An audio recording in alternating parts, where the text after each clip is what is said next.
Hello, everybody. Welcome to today's show. My name is Spencer Walsh. We have a good one for you and some big topics to cover as we return to the normal news grind. Some COVID-19 live updates. Joe Biden says the vaccine doses could be available for all adults. There could be enough vaccines for all adults by the end of May. The question is now getting them into people's arms efficiently, which will be very tough. Also, a new variant in Brazil causing a little bit of trouble and concern. Also, Texas says it's ending its mask mandate and will allow businesses to fully reopen. I'm going to run through some of those stuff. Also, in the Biden administration, Neera Tanden is out there. No surprise. Very clear. She did not have a lot of support. We'll tell you why she finally failed and how, which factions in the White House were pushing for her, and kind of how the Democratic Party is working with both, Biden is working with both the left and right wings of the Democratic Party, as Biden confirms Cecilia Rouse, or the Senate confirms her to be the first black chair of the White House Economic Council. Meanwhile, the House Democrats demand that Kamala Harris advance the $15 minimum wage come hell or high water. And we'll go through Andrew Cuomo, his continuing crisis, and some interesting angles on it from some great independent media outlets. We are very excited to have all of you here today. Thank you so much for listening. And we have Zach Lipschultz with us as well. Welcome, everybody. This is Newsflash. Yo. Fun fact, one American has died while you gave that speech. One American has died. And it's going to get way worse because now there's no mask mandate in Texas. So, yeah, that is going to lead to a big spread. And, that's the perfect kind of thing. Like, that's the philosophy that we saw with Texas is very kind of simple, and it's really just kind of basic, almost. Would you say this qualifies as what we see in Texas? Would that be anarcho-capitalism? Because I'm never good with the labels, but it certainly seems like businesses just being able to. Really. I mean, it's not like anarcho-capitalism. Not fully, but it's. I guess a anarcho-capitalist policy, but they're still government. Yeah. It's not fully anarcho-capitalist, but yeah, it's certainly businesses seem to just be able to do whatever they want at the expense of a lot of people, and yeah, there just really is no state or strong state structure. At least, I mean, of course, there is a Capitol I don't building. know if you heard his speech or whatever, but it actually was so comical. At some point, he would start a sentence. He would be like. If you think about all of the and then he would pause, and then a normal rational person, you'd think he would say if you think about all the people who've died of COVID, but he would actually say if you think of all the businesses that have lost opportunities. Yeah, it was a literal prank. Yeah, that was the you can see the just complete verbal removing of just businesses over people, and very clear example of that. And of course they want you to think that it's all your friendly local corner store that he's talking about. That's what they want you to think. That's how they sell this philosophy to you. Oh, don't you want to see your friendly deli you go to every day thrive and do well? But a lot of times it's talking about some of the biggest businesses in the state who come in and pretty much extract everything that they want for just kind of a complete government subversion. This happens. It's also dumb because research has shown that not having a lockdown does not increase small business activity at all. People don't want to go out because it's a pandemic, not because of a lockdown. Or they don't want to go out. I mean, maybe in Texas you could be you can make an argument that the people would be more willing to go out, but I don't know. It's definitely going to be. I mean, hopefully things will the vaccine will kind of catch up to it, but it will be a big test and further strain on our national healthcare. I was just looking at before the show, the New York Times obviously has the website with all the case numbers was strong, 15% down in deaths, 21% down in cases. I think it was very encouraging, very energizing to see as we get kind of closer in the warmer months. And this vaccine just does come out. As we hear now, good news, there will be enough vaccine available for all adults by the end of May. Johnson & Johnson made a deal to boost the supply.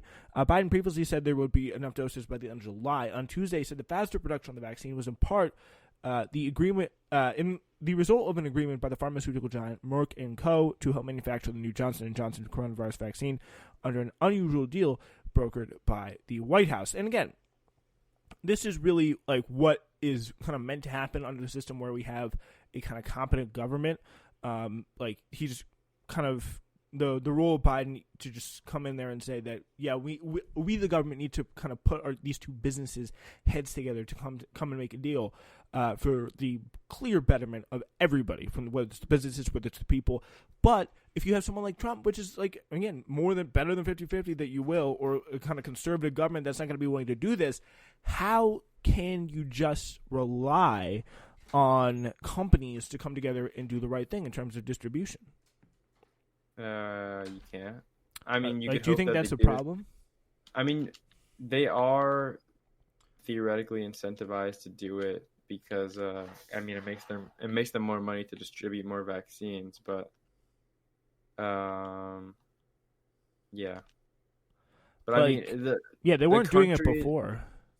I mean, Texas is doing horribly in terms of vaccines. So if you want to talk about, and they're like one of the most deregulated states in the entire union. Yeah, so. That's the truth of it. Yeah, and it's like the infrastructure is like really what is so critical. Like that is how you're able to do it on a lot of different circumstances. Like where it's been times, for example, like in England where they have the much better test and trace. Like they have big problems with their test and trace system, and a large part of it is because they outsourced it. But they were able to track down like 6 people in the entire United Kingdom who had this like COVID strain that was coming over from Brazil. Which Britain's not doing that well COVID-wise though. But let's be real here. their vaccine rollout has actually been very good. So, and a large part of it is that because they have everyone's data on file, well, that's so good, but they're easily able to get rate, to you. They're doing really bad. Yeah, and like that's more for the vaccine. That's definitely that point stands a lot more for the vaccine. And of course, there's a lot of things you could say about our friend Boris and his lockdown habits. Like he has lockdown, and he's seen each time that like the lockdown has a good effect, but he really multiple times has just done it like around 2 weeks too late, almost every time. Which is kind of infuriating to watch, as at least someone.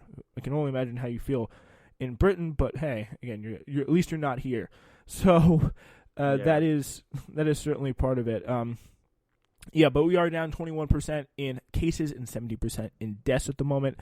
But yeah, Texas is open 100%, open everything. So, what do you think? Like, you got to assume this is going to be a broadly popular move within the state, right? I don't know. I mean, if you're looking at like how many counties it's popular in, yeah. But in terms of like population, I would say it's pretty close in terms of popularity, if I had to guess. Yeah, I mean, because Texas is turning people in more and more cities... blue. If you're in Austin, I don't think. I mean, I would assume I think they have a Democratic mayor. Yeah, they're very Democratic, Austin. Yeah, so I mean, I don't think that affects them much. Where I think it's really gonna hurt is definitely those red towns. I mean, you look in Florida, like that Naples town. I mean, Florida's doing absolutely horrendous with COVID, and the people who are really harmed from it are just like dumb old people who just like. But also like. Poor people, like, in the cities, when they have the businesses open, you got poor people in the cities going in there, like, being forced by their, like, Republican bosses to come in. And not necessarily saying these people are Democrat, but a lot of times they're just apolitical, and they come in there and, like, they're, like, maybe pressured not to wear them. Like, and just that is the close contact in the cities can really hurt, like, essential workers as well. Yeah. I mean, I saw a tweet about this mask mandate. It was talking about how. So when this was like originally announced or something like that, there was 40 deaths a day when Greg Abbott, announced it for the first time, and now there's 129 deaths per day, and he decided to end it. For some reason. So it's got just nowhere And close to being the what idea that like wearing a mask somehow like prevents small business opportunities. I mean, you're not very resilient if a piece of cloth over your mouth prevents you from creating a business. I don't know what is he talking about. Yeah, I mean, I really don't get, like, unless you're in athletics, like, the only time where wearing a mask is, like, impossible is, like, athletics. Or annoying. Yeah. Well, it's not even impossible. It's just like it's really annoying. But well, greatly inhibiting. But yeah. But other than that, like, I don't get how you have any excuse, because it's just, like, it's really so, maybe it's, like, a little I don't see this move as anything other than political, because no, like, he's not ending a lockdown. He's ending a mask mandate. Like, what is the point of that? Yeah, it's very just kind of almost like virtue signaling. And some guy on Twitter was like, I texted this to you, but he was like, he's like, oh, tired of a hater's gonna hate. Time to get on with it. You want to live in a state of perpetual fear and paranoia? That's on you. I'm sorry, freedom scares you. Which is just like absolutely the dumbest argument ever. Like, clearly this guy's never heard of the expression like, your freedom to like swing your fist ends at my chin. Basically saying like, you know, there's also definitions of freedom. Like, what about like murderers' freedom to murder you? Like that clearly there's different freedom only is freedom is oh my god, why can I not formulate this thought? Freedom is not freedom anymore when it hurts other people's freedom, and there's trade-offs. So yeah, maybe you have a freedom to not wear a fucking cloth in front of your face, but you're also taking away like thousands of people's freedom to not die. Yeah, so definitely something worth considering there. That is for sure. Before we move on here, in just a matter of weeks, 2 variants of the coronavirus have become so familiar you can hear their inscrutable alphanumeric names regularly uttered on television news. B117, first identified in Britain, called the Kent variant, has demonstrated the power to spread far and fast. In South Africa, a mutant called B1351 can dodge antibodies, blunting the effectiveness of some vaccines. Scientists have also had their eyes in a third concerning variant, which arose in Brazil, called P1 research, which has been slower on P1 since its discovery in December, leaving scientists unsure how much to worry. So, I don't know if the variant called P1 research has been slower on P1 since discovery. That sentence does not make any sense to me. Now, 3 studies offer a sobering history of P1's meteoric rise in the Amazonian city of Manaus. It most likely arose there in November and fueled a surge in coronavirus cases after a brutal first wave that they had. It came to dominate the city partly because of increased contagiousness, the research found, but it also gained the ability to infect some people who had immunity from previous bouts of COVID-19. And laboratory experiments suggest that P1 could weaken the protective effect of a Chinese vaccine now used in Brazil. So we don't know then if that's going to apply to other countries as well. So that's definitely something worth considering, because it's pretty bad now for the people in Brazil. But if it starts to hurt the rest of the world, then that is a much even bigger problem there. So yes, these studies have yet to be published in scientific journals. Their authors caution that findings on cells in laboratories do not always translate to the real world, and they've only begun to understand P1's behavior. So we're going to definitely be following the kind of vaccine effectiveness race here, but we do have to move on, and we will do that right after this. SWRN is back in action with a full schedule of amazing episodes coming soon. In just about 2 to 3 weeks, we will start back up with our supplementary programming, and that will be with a brand new season of a reborn, copyright-safe, Uncultured. We'll be talking about some of the greatest current news and legends of hip-hop history every Friday, same place, same time. And we are also working on, of course, a new season of Hidden History after the last one went down so well. SWN back in action with, of course, our flagship Newsflash Sundays, Tuesdays, and Thursdays. Same as always on Spreaker.com/TSWS. Thank you so much for listening. All right, ladies and gentlemen, we have some palace intrigue to talk about here in the White House, where they have officially abandoned their push for Neera Tanden as the top budget official. So here from the New York Times, the White House on Tuesday abandoned its push to install Neera Tanden as the director of President Biden's budget office, as senators in both parties had opposed confirming her, making her nomination the first casualty of an evenly split Senate. In a statement, Biden said that he had accepted Tanden's request to withdraw herself from consideration for the post, but said he planned to have her on for a role in his administration. Tanden was obviously a senior advisor to Hillary Clinton's 2016 presidential campaign, pretty much someone who, in all possible ways, should definitely be nowhere near any type of government for a lot of reasons, the least of which being that she is just a completely, a complete pill to be around on Twitter. Like, she's very, very nasty to everyone who isn't kind of a liberal, kind of a standard bearer, like liberal Hillary Clinton type politician. Whether that be, of course, Bernie, or whether that be Bernie people or Republicans. But also she is kind of the head of the Center for American Progress think tank, or was this the head of the Center for American Progress think tank. Has a whole history there of union busting, outing a sexual harassment accuser in the workplace, and like pushing people and like getting mad at them for asking questions of Democratic politicians, taking all this money from various big money interests from like foreign countries, even Facebook as well, donating to CAP and having these kind of big fundraisers, and yeah, just complete like subservience to like Benjamin Netanyahu in a big way.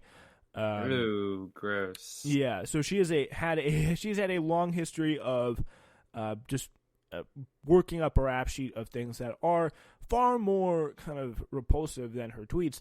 But whoever Biden nominates next, it's going to be interesting to see. Hopefully it's that kind of like slightly left of center guy that we heard about, Gene Sperling. But I mean, it's never really going to be anyone good because again, it's Biden. And we're going to have that like standard bearer. Wow. Spoken like a true bro. Yeah, like I mean, it's what can you expect? Like you're not going to get you're not going to get like Richard Wolff in there to do OMB. Like it's not going to happen.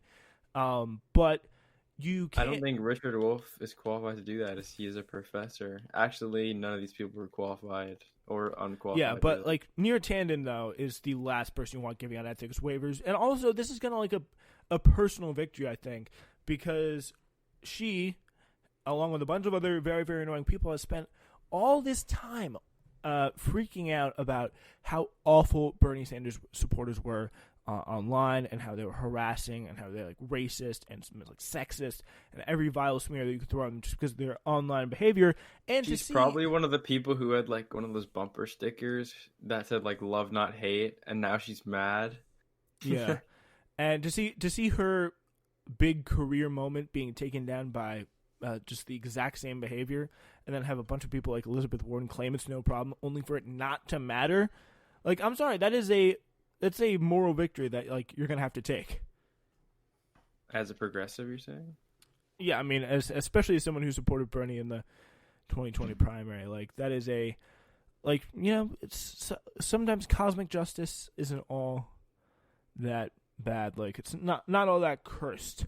That is for sure. I mean, if you're being a dickhead on Twitter, like you can't shame the Republicans for doing it, and then I think it's a good example that Democrats are setting for sure.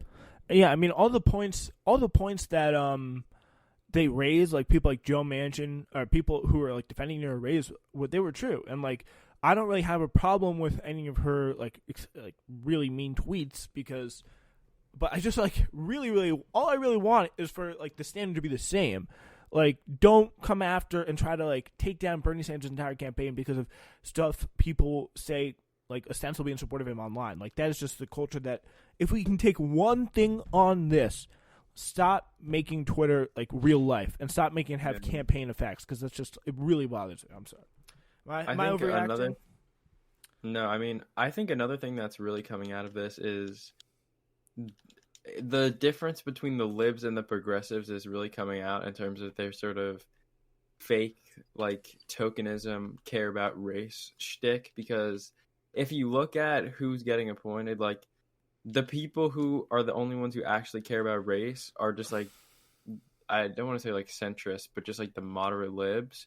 And then like the people who are actually opposing these nominations for good reason, like I'm talking about the Secretary of Defense, who was literally a lobbyist for Raytheon like a week before getting appointed, and all the libs were like, "Oh, we have to appoint him because he's black." When actually like a lot of the black progressives were like, "No, like just because he's black does not mean he should be Secretary of Defense. Like we need a person who was not a lobbyist literally last week." But no, like. Yeah, continue. But and then same. I think Neera Tanden, people were saying like we have to push her through because she's a woman of color, if I remember right. Yeah, like Eric Swalwell, the representative from California, was like, "How am I going to tell South Asian girls in my district that they can't be anything they want to be if we let?" What isn't Kamala Harris by the wayside? Yeah, I mean, South Indian. I think that's actually a difference. I don't know.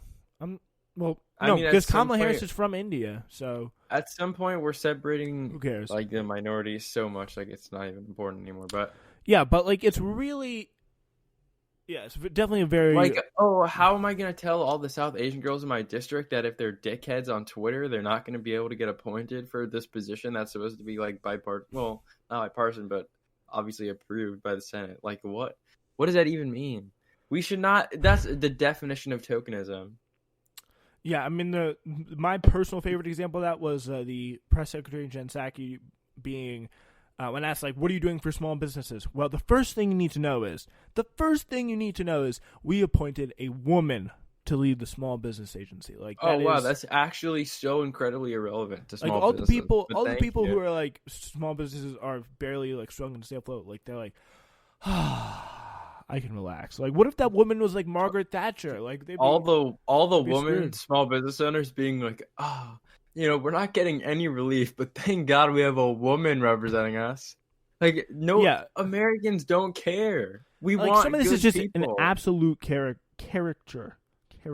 Yeah, of the libs. Yeah, like they're making a caricature of themselves. It is quite something. So, meanwhile, we gotta turn over now to the minimum wage. Interesting here from the Fight for 15. The Daily Poster. This is the David Sirota outlet. That's very, very good. But this was written by Julia Rock and Andrew Perez. Progressive House lawmakers are demanding that Vice President Kamala Harris use her power as presiding officer of the Senate to immediately advance the $15 minimum wage that she has long said she supports. 81 million people cast their ballots to elect you on a platform that called for a $15 minimum wage. We urge you to keep that promise. The lawmakers wrote to the Biden and Harris administration, pressing the White House to raise the wage for workers as part of Biden's American Rescue Plan. So the plan they have is not do this separately, not do this some other time. Do this here in this bill. We need the reconciliation.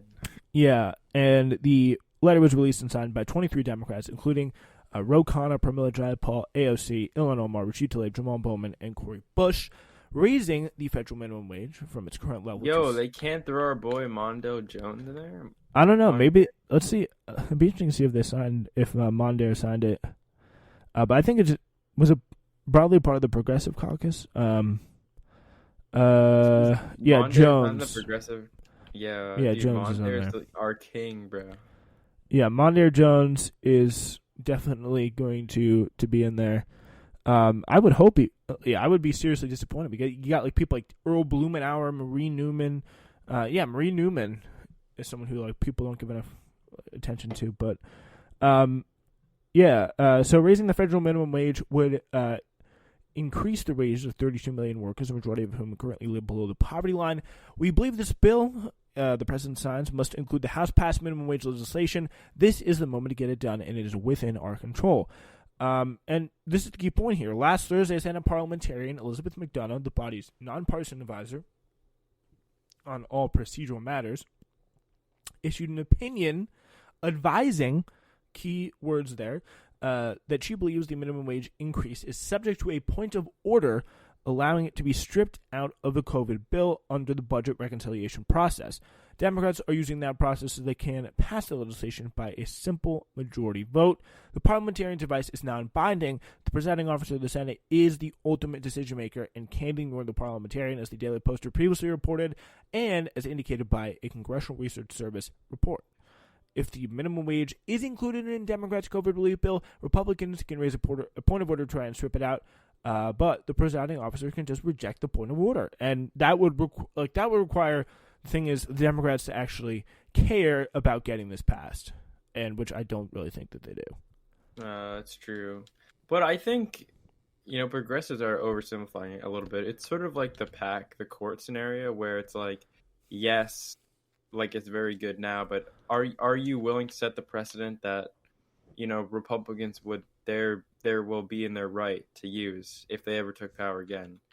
Well, I mean, honestly, like. I think especially with the Senate, like the Republicans have no trouble. First of all, I do want to say, like, it's not like you're violating a big precedent here with the court packing issue, because getting rid of the Senate parliamentarian, Republicans did that as recently as 2001 with George W. Bush, and That's a long time barely ago. A story. Like it was. Yeah, but still, it's not even a very controversial thing, and it should be, in my opinion, it should be easier for the majority to govern in the Senate. True. So, the filibuster was not that big of an issue back then, so it's definitely different. Yeah, like it just in general, like whatever steps, because the Republicans are going to take those steps. They're going to take whatever, if there's a bill they really want to get passed, and the Senate parliamentarian is standing in their way, the Senate parliamentarian will be like flattened in 2 seconds flat, because like that is what they're doing what they need to do. Like that is they have priorities and they want to get them done, and the Democrats just don't. But I mean, I feel like they could just be using the precedent thing as an excuse, but I think you're right. I mean, if the Democrats wanted it to be done, it would be done. What's the statistic on population that supports this? Isn't it like over 50? Yeah, it's definitely over 50. Population minimum $15 minimum wage support. I mean, it's got to be pretty high. Like going, especially with these like, where I think it's above 50% in West Virginia, if I read that correctly. Interesting. But I don't know about that, because 2/3 of Americans, as of 2019, 2/3 of Americans, 67% support raising the minimum wage. A majority of Americans support doubling the minimum wage to $15 an hour. A Reuters Ipsos poll showed as Thursday, this is last February 25th, this article was published, Democrats narrowly control the House. 59% of respondents that supported it in the Reuters Ipsos poll, so a little bit below, but it is definitely, it's broadly popular, pretty much popular with like Democrats and independents, I guess you could really say, in terms of like percentage of the country. And you got to imagine, like, a lot of people, it may not be as completely along party lines though as you may make it out to be, but that would be interesting to investigate through polling. But yeah, I mean, I'm sure there are a lot of Republicans who are in favor of raising it, but maybe they think a federal $15 is not the right method, and I think there is an argument for that. But I mean, I think there's definitely people who like the most likely outcome here, I think, would be that they raise it to like 11 and say that was a good compromise, and you got people like some of the more centrist senators signing on supporting it. Like $15, if you think about it, should be the floor. So well, I mean, you say you double it, but like it's not really a double since it hasn't been kept up with inflation. But yeah. I mean, I think 11 is realistic and definitely not a bad thing. I mean, raising the minimum wage, I think you have to look at that as a victory in a way. Depending if you look at it as like, oh, Dems failed us, I hate the libs, or you could just be like, oh, at least we got something, But like, why? What is the point? Like, what benefit does it give to say, oh, at least we got something? Like, that's great. But when it really doesn't, saves your sanity. I mean, yeah, but I like. I think it just makes you less like aggressive than you like should be based on what's actually happened. Because if you raise it to 11, I mean, functionally that is not much different from just keeping it at $7.25 in the first place. Because it's like a lot of people's minimum wages are like at $10.10 if it was what it's actually about, because that's like the bare minimum for a lot of states. Yeah. So if you raise it to 11, that's like nothing. Like that is like I don't know what, almost it's pretty much one of those equivalent of the meme where you have this hand sticking up out of the sea and then the person comes in like reaching for help, but just gives a high five. And high fives, yeah, like that's what this kind of feels like to me. And it's just so like, you're really gonna tell these people, like, gonna tell people who like minimum wage workers all across the country in this pandemic, like, oh, we really respect the history of the Senate, like. That's kind of hilarious the way you put that. Yeah, like that just seems so like just politically insane.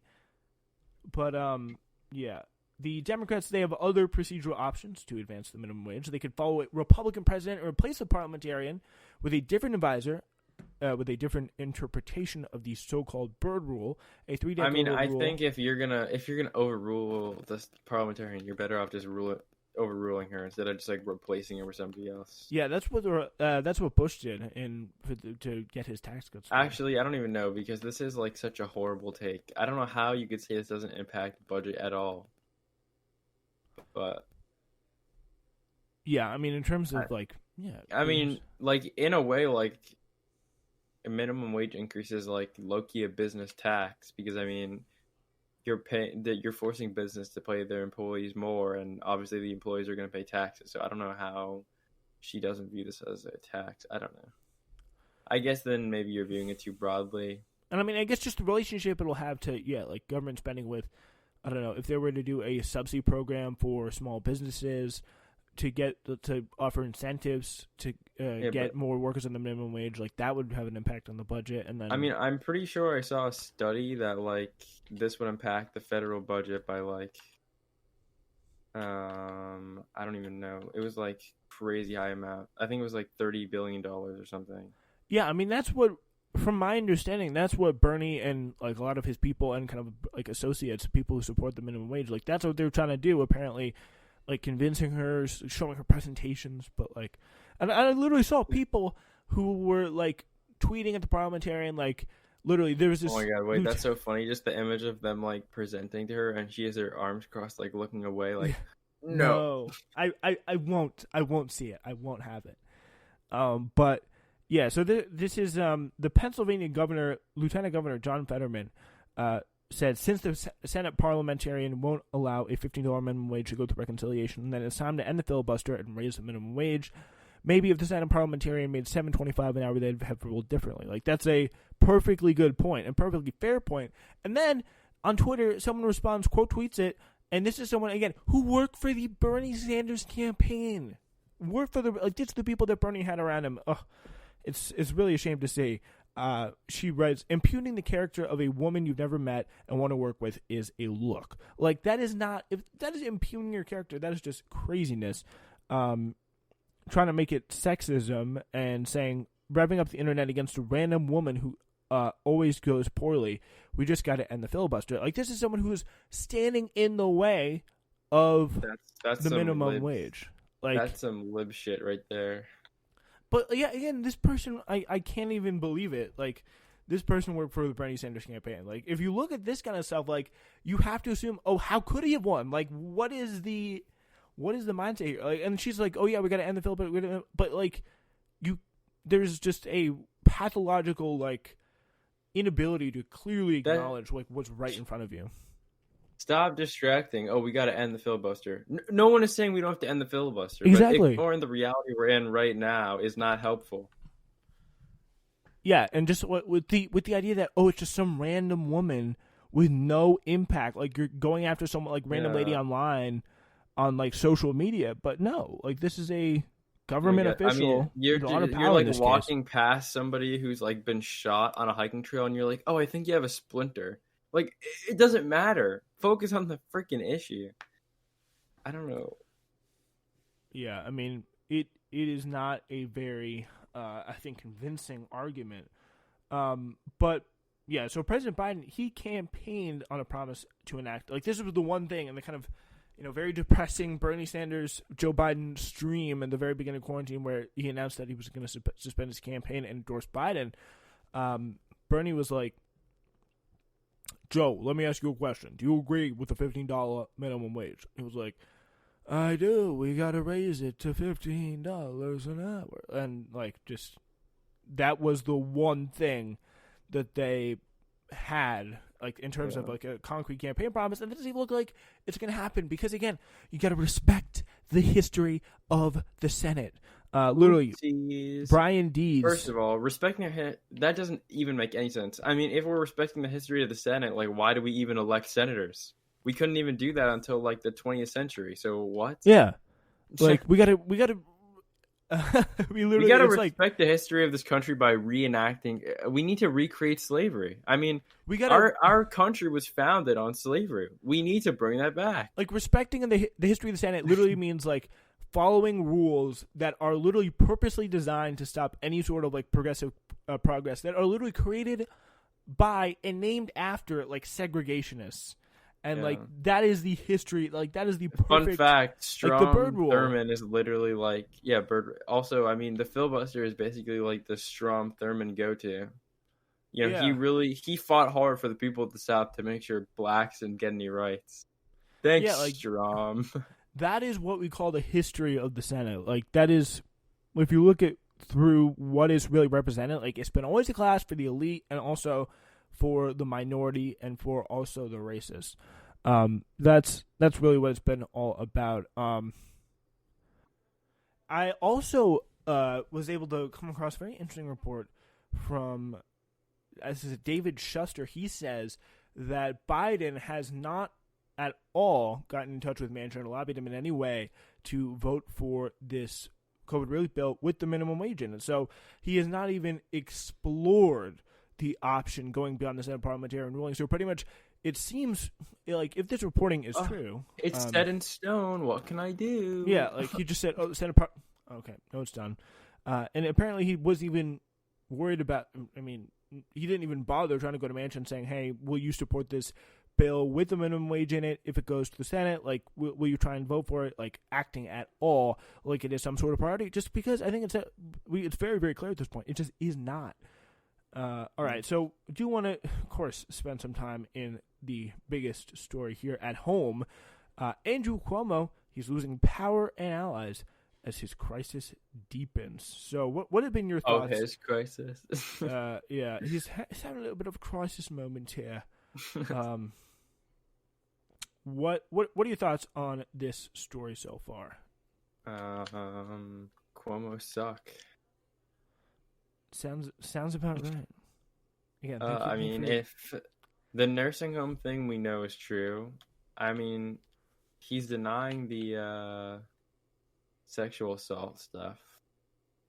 I find it hard to believe that 3 women are making it up, but Yeah, I mean, there's literally a picture of it. Like, there's a picture of like and there was videos. There's him of like him at the events, the dinner, whatever. I mean, I hope this situation doesn't get tear-readed, but I have a feeling it might. But hopefully not. I mean, I think this is definitely going to be a real legit situation here. Like that, like this is not going to be going away. It really has captured the imagination of people, like New York Times, breaking this stuff down, steeping in. I get a little bit too. I mean, I haven't really watched like MSNBC, but apparently, I think the new line is now, what about Madison Cawthorn, like the wheelchair guy? Oh yeah, he's sexually assaulting someone. Apparently, he was like he would take people. I don't. This is probably before he was paralyzed. I don't know if he was paralyzed. Just run away from him. How did he get? When was he paralyzed in his life? Do you know? I have no idea. Let me look it up. Yeah, that makes me think of the. Is he a veteran? Maybe since birth? I don't know. But like whatever. While I was actually looking that up, like. Apparently, what he used to do was just like go take people in car rides, and then he was definitely not paralyzed since birth since he played football in high school.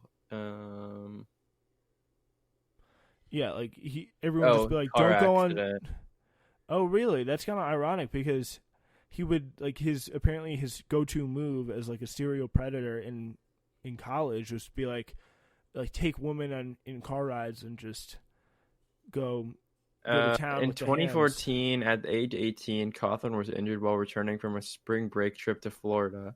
He was riding in a passenger in a BMW X3 SUV near Daytona Beach, Florida, when his friend Bradley Ledford fell asleep at the wheel. Yikes. The SUV crashed into a concrete barrier while Cawthorn's feet were on the dashboard. So he basically caused his own paralyzation? That is really sad. Ugh. Yeah, that's Who rough. put their feet up on the dashboard? That's like literally rule one. Then he could have saved his legs, but Oh that my friend god, that's actually crazy.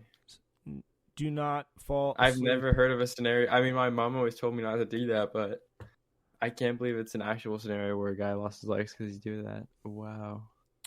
Oh my god. Wait, how does he still have his legs on his body? Oh my, can That's you a good imagine? question. They must have gotten like crushed. Oh my, wait, did they like destroy nerves? Like what happened? Probably like the bone breakage must have been so, but whatever. That's not the point. But yeah, like it's definitely like it's not like you should ignore anything like that because like that's definitely incredibly creepy behavior. And he seems like one of those guys. He seems like a guy who'd be like, yeah, hey, like what's up? Want to go for a car ride? And then it was like the rumor around and like John Henry College or whatever like cursed conservative college he was going to was like don't go in. He dropped out of college because he got a bunch of D's. Did you know that? You just got bad grades. It was like John Patrick Henry. Oh, they College think it's because he was suffering from a brain injury. Let's see. Oh my god! Also, his fiance broke up with him. Yeah. No wonder this guy is fucking such a horrible person. His whole life has been pain. Why he loves going on the Fuhrer's vacation spot. Like that was a very strange story. But yeah, like that is definitely whatever that is. There's many things. That is not an excuse to like turn your back on the Cuomo situation here. Like it is. Like it's very very confusing. Well, don't out Frank and Andrew Cuomo here, but like no. We have what is growing to a small but expanding coterie of Democratic lawmakers calling on Cuomo to step down, as did the State Working Families Party, which has frequently clashed with the governor. The Working Families Party. What's the guy? What's the Asian state representative's name? Ron Kim. Ron Kim? Yeah. Yeah, I think he's been a vocal.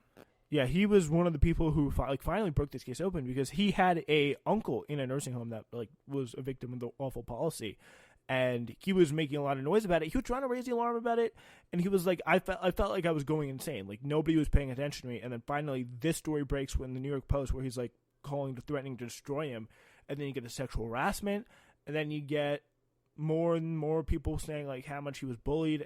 He was a kind of abusive guy.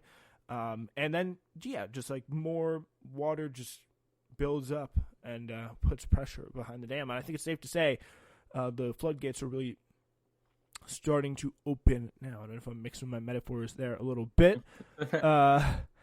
Yeah, but things are really getting serious because not only is the Working Families Party turning against him, because they're kind of bipolar. They go from anywhere from endorsing like Joe Crowley against AOC to endorsing plenty of good candidates.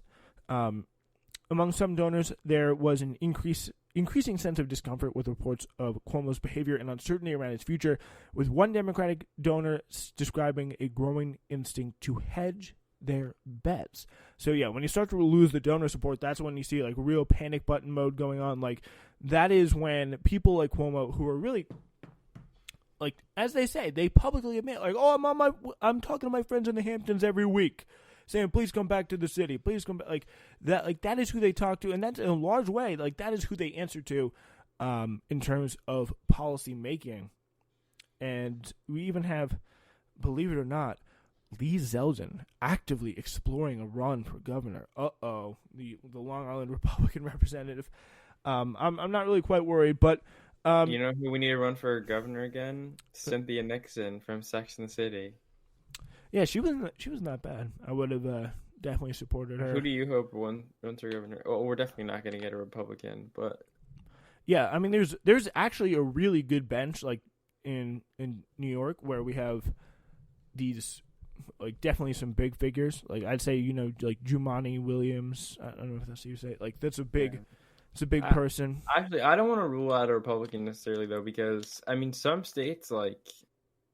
I know Vermont has like a Republican governor, and that's like incredibly popular. But he's I mean, obviously it's a liberal state, so I guess more about policy than party in that case. Yeah, I mean, you'd have to have like a pretty like special guy, and I don't know who that. I mean, New York has had like sort of some weird. Yeah, I think they had like George Pataki. Their gubernatorial history has been like quite strange. Same with the New York City mayor too. Like they always have some like we just guy. vote for like random these underdogs just win like all the time. Yeah, but pretty much the biggest bulwark against any forced departure was the Democratic-dominated State House, which could impeach him and appears to be holding now. Impeachment would require mass defections by Democrats over the state assembly and the Senate, which seems unlikely as of now. But the leaders of both chambers did strike a deal to impose limits and additional oversight on Cuomo's pandemic-era powers. Like, it's insane that they was able to get these in the first place. And there were a big cramp at the side of Bill de Blasio, and he had to defer to the government of New York on a lot of issues, and he was not happy about that. So if he could really get that out there, that would be good. And I mean, honestly, I'd say I personally say he doesn't deserve any powers, including the power of a governor. So like as much power as you can take away from this guy, the better, and you look better as like an independent state legislature to do it soon, because there's been a lot of times where Cuomo has exerted so much control over the state legislature in the form of the IDC, which is literally just a bunch of Democrats who voted however Cuomo wanted, and oftentimes that was with Republicans.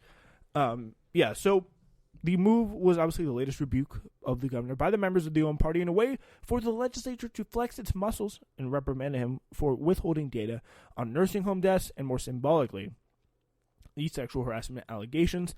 Cuomo, he'd been accused of sexually harassing 2 former aides, including Charlotte Bennett. Now 3. Yeah, now 3.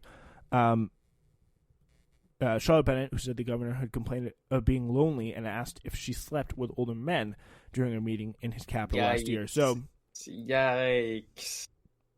Very, very creepy stuff. And, like, there's no other way to interpret that. Like, you can't be like, oh, I was joking, I was being an Italian, you know? And do a little wisecracks around the office. You know, like, that is not how it works. Oh, that makes me really sad, because it seems like that girl was, like, really, really sad. I was, like, trying to, like, look for her boss for comfort, and he's just like, oh, do you sleep with older men? Oh, is that how it was? I don't know. I mean, the way you read, that's what I thought. Oh, yeah. I mean, I don't know. I mean, if it was actually for flirtation, it seems weird that, yeah, I don't know why she was in that office in the first place, but it was probably something to do with like Cuomo like cornering her in there, something creepy. But again, like whoa. Yeah, Cuomo has not directly challenged any of Bennett's claims, though he flatly denied some other allegations against him. And again, a lot of this stuff is like he can't even bother like denying or like create a comprehensive denial of this. He was like, "Oh yeah, I may have been acting a little bit silly. I was joking. I'm a funny guy." You know, like that is just not. Dude. He's a humorist. Mark Twain. He's a humorous fellow. Like he just plays some office humor. Jokes. And God, like that is literally. People are so sensitive these days. I can't even threaten to sexually assault them without getting in trouble. Yeah, I could picture like an old like liberal voter around here being like, yeah, all these broads in the office are being too uptight. Cuomo's done so much for our state in a very tough time. Like, they just got to give him a break. Like, I could picture someone saying he's a leader that. we need. Absolutely. I mean, people were saying Cuomo 2020, so, I mean, that's dead. Dead in the water. Yeah, so this disclosure on Monday, where the New York Times detailed another encounter where Cuomo had touched a young woman's bare back, cupped her face, and planted an unwanted kiss on her in a 2019 wedding. A little drunk there. Drunky. But clearly. That disclosure prompted Representative Kathleen Rice, a Long Island Democrat, to call for Cuomo's resignation, saying, "The time has come for you to resign." Yeah, so I she mean, was a former still has Nassau he County still has like district a year left attorney. on his term, I believe. So Yeah, he's going to be up for election in 2022. He could definitely face some pretty legit primary challengers, mhm. especially Letitia James, who AOC. we should get into soon. So Letitia Tish James shook the New York Democratic political establishment, becoming the first city council candidate to win office solely as a nominee of the Working Families Party. James spent the next 15 years as an outspoken, independent-minded, progressive, and leading voice for the city's social movements. In 2013, despite being vastly outspent, she won a tight race for New York City public advocate, a stepping stone to mayor, and maybe even governor. Guess who's public advocate now? Juwanne Williams. But her close alliance with the city's grassroots was considered by political observers to be both a benefit and an obstacle. She had people behind her, but she didn't have money, and moving to the next level required more of it. When the New York Attorney General Eric Schneiderman was forced to resign amid a Me Too scandal in 2018, James was quickly discussed as a potential successor. How could she raise funds? That's where Andrew Cuomo comes in. The state's governor, who was seeking his third term, was in the midst of a long-running feud with the organization that was so intimately linked with James's rise, the Working Families Party. Under pressure from Cuomo, local unions had left the party, taking their clout and financing with them. So again, like, that is the real cancer that Cuomo has. Like, just for, I don't even know why. Like, I think it was like because his first run for governor, he was endorsed by the Working Families Party, which just shows you how, like, really deeply troubled and problematic the Working Families Party are. But then you have someone who's like a completely power hungry, like absolutely competent, kind of like Trumpian figure in the state of New York, suck out a party that, however flawed it may be, was definitely left of the Democratic Party and definitely doing more to better New York politics than the Democratic Party was. And he just comes in and sucks all the power out of it just because he can. And yeah, so the Working Families Party, then in April 2018, came for the king, endorsing activist and actor Cynthia Nixon for the Democratic primary over Cuomo, who vowed to destroy their organization. Cuomo had treated figures in New York politics like his playground, like kids to be bullied. So he turned his attention to James. He made James an excruciating offer. He would endorse her and open his donor network to her, but it would have to come at a price. Not only would she have to endorse him, she would have to publicly refuse the support of the Working Families Party. So yes, like, you do a little bit for me, I do a little bit for you. Just absolutely, like, insane and really, like, vicious politics that, like, most politicians are far too stupid or just, like, far too, like, good people. I guess not really good people, but to actually do. Yeah, so it really kind of left James with two bad options. Accepting Cuomo's offer was the most likely route to winning the election, but it would come with the accusations she had traded in her trademark independence and social justice values. Rejecting it would cost her the election and make Cuomo into a fatal enemy. She took the deal. The WFP endorsed her anyway, against her public will, while jointly endorsing Zephyr Teachout, which really shows you the just slide. I mean, as much as I'm glad they're there, I really do just despise the Working Families Party sometimes. They've endorsed a much better candidate, in my opinion. There's Zephyr Teachout in that race. The bulk of their spending, though, went towards opposing the most right-wing candidate, Sean Patrick Maloney, who represents a congressional district upstate. The fictional version of these parables is a deal with the devil always ends up the same way. The devil gets his due. But New York politics is not always a parable. The story's plot twist confirms more closely with a Disney version. Cuomo is getting his due of a different kind, with scrutiny over his failed coronavirus response and an investigation into sexual harassment, all being led by none other than the Attorney General. Andrew Cuomo played a big role in installing Letitia James. So, thought I'd share you that fun story with the Democratic Party reporting OG Ryan Grimm there. Yeah, great little turn of events. Yeah, I mean, you think she's going to become governor? What do you think? I mean, she would be a very strong, like, likely pick. Would she be the first black governor, black female governor? I wouldn't say. I would be surprised not. I mean, maybe even the first African American. No, wait. We've never had a black governor. I don't know. I mean, oh no, David Patterson. The first black governor was Lawrence Wilder. and he was the governor of Virginia. Fun fact. I think our first black governor was David Patterson. Yeah, and there was actually he was also legally blind. We've never had. Oh, Stacey Abrams was the first. I think she was the first black woman to run for governor. In general? Or no, maybe not the first to run, but she would have been the first if elected. So yeah. Like in the country? Yeah. Wow. That's quite something. I did not know that. Yeah, so, and here's another example here on this nursing home scandal here, just before we go, another angle on this, from Joel Warner. So this is a little clip here from what's going on. For Vivian Rivera Zayas and her family, the troubles began in January 2020 with her 78-year-old mother, Anna Martinez, experiencing complications from knee replacement surgery and sent out to Our Lady of Consolation, a nursing home in West Islip, New York, for a few weeks of therapy. She was supposed to return to her Williamsburg apartment by the end of the month. That's her mother, this lady's mother, Vivian's mother, Anna. But her discharge was postponed again and again. Then came New York Governor Andrew Cuomo's March 12th order to lock down nursing homes in response to COVID-19. Without daily visits from her family or much access to Spanish-language newscasts the Puerto Rican native preferred, she didn't really understand how the pandemic was spreading across the country and zeroing in on these elderly care facilities. At the end of March, Our Lady of Consolation staff told Anna's daughter, Vivian, over the phone that it would be promptly discharging Anna, even though, by that point, she had developed stomach pains, a severe cough, and difficulty breathing. So, COVID. Struggling to figure out what was happening, Vivian began to receive vague and conflicting updates from facility employees every time she called. First, they assured her Anna was healthy, then suggested they would be discharging her with an oxygen tank to help her breathe. And again, like, this is like someone where language is definitely a factor, and your mother is in this home and they're not even being straight with you. Like, that's an incredibly scary situation.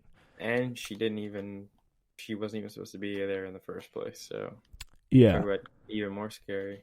I mean, you don't know because you've probably only met them once or twice since it was a short-term thing. Yeah, and you're entrusting your mother to these people. Very, very scary. Finally, on the day Anna was supposed to return home, the nursing home transferred her to the hospital. The doctors there soon informed her family that Anna had a collapsed lung, Oh and they let her sit wow. there and reported that her kidneys had failed. 2 days later, on April 1st, Vivian got a call from the ICU that caused her to collapse on the floor, crying out to God. Her mother is gone, having died from COVID-19. So, very, very sad. They tried to launch a lawsuit to uncover what happened to their mother, but the law firms refused to take their sister's case because the Cuomo administration had recently published a law shielding nursing home owners and operators from legal liability from their actions during the pandemic. As the Daily Poster reported... Is that a real law? That's a real... No way. And as the Daily Poster reported last May, the Cuomo's administration quietly inserted the liability provision into the state's 2020 budget bill after a powerful healthcare industry group that donated more than $1 million to Cuomo's political machine drafted and lobbied for the law, literally wrote the law. That is the reason why these people can't get justice from this nursing home. That is incredibly messed up. Yeah. All right, if there's ever a law that says, oh yeah, like such and such doesn't have any responsibility during this time, you know you messed up. That is almost never a good law. Actually, I can't think of a single scenario where that's a good law. Yeah, like the liability shields, especially with that, and especially with the political donation connection, it's just absolutely criminal. I think a lot of people don't understand. Like, oh yeah, well he killed people in the nursing homes. Like, that's a common thing. But like, if you actually read about this, I don't think people understand. Like, people don't get this part. Which is that part's like crazy. I didn't realize that. I thought he was just like locking them in. Like the shielding from liability is a huge. I mean, wow. Yeah, crazy. Because like those kind of situations, all your roots are able. Cuomo's a real bad guy. Yeah, like that's a perfect encapsulation there from Joel Warner on the Daily Poster. Yeah, just how, like, if you're imagine that situation, like what would you do? And it's like, it's very hard for these people who like experience this, and it's not just her. It's like a lot of other people, and not even just in this situation. It's very hard for them to like participate in our democratic process. You know, like to say when like Democratic canvassers come around, knock, oh, please vote for the Democratic candidate. Please vote for Andrew Cuomo. He'll do so many great things for you in your life. Like it's He'll kill your grandma. Yeah, like it's mom. hard to like when you just see that this country, like no matter who, like no matter what party, no matter like what area, like just does not function in like times of crisis, like when you really need it to. It's hard to go back to those people and ask them to like have faith in government. And he was asking people to view him as some sort of like coronavirus czar, like the face of leadership. Yeah, emergency powers, absolutely insane. Absolutely insane. Goes to show you. I mean, people always say, "Oh, rights get taken away during pandemics," and then all the libs are like, "Oh, no." You're wrong, libs. Suck it. Yeah, and again, it kind of happens on. Stop making me agree with conservatives. See, this is why I hate the libs so much.